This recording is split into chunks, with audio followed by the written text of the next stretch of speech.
तुमच्या हक्काचा आवाज आजचा महाराष्ट्र। शरद पवारांच्या राष्ट्रवादीचे फायर ब्रँड प्रवक्ते विकास लवांडे यांना वाघोली पोलिसांनी अटक केली आहे।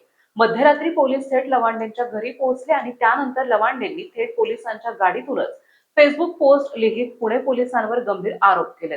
अटकेनंतर विकास लवांडे यांनी आपल्या अधिकृत फेसबुक अकाउंटवरून पोलिसांच्या गाडीतला फोटो शेअर केलाय आणि पोलिसांच्या कार्यपद्धतीवर तीव्र संताप व्यक्त केलाय। लवांडे यांनी थेट म्हटलं आहे की कारवाई म्हणजे चोर सोडून संन्यासाला फाशी देण्यासारखी आहे।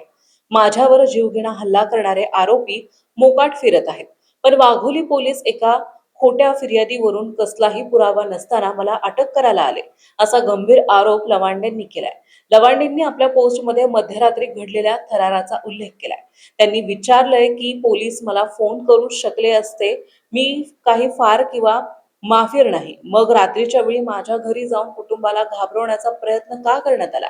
मी कायदा पाळणारा माणूस आहे, त्यामुळे मी पोलिसांना पूर्ण सहकार्य करणार, पण सत्यासाठी माझा लढा सुरूच राहील। मी सत्याग्रही पद्धतीने लढणार असून कोणताही जामीन, वकील किंवा दंड देणार नाही, अशी आक्रमक भूमिका लवांडेंनी घेतली आहे। विकास लवांडे यांनी काही दिवसांपूर्वी वारकरी संप्रदायाबाबत केलेल्या एका विधानावरून वाद निर्माण झाला होता, ज्यानंतर त्यांच्यावर शाई फेकही झाली होती। आता अंतरिम जामीन फेटाळल्याने पोलिसांनी त्यांना पुण्यातून ताब्यात घेऊन वाघोली पोलीस स्टेशनला नेले आहे।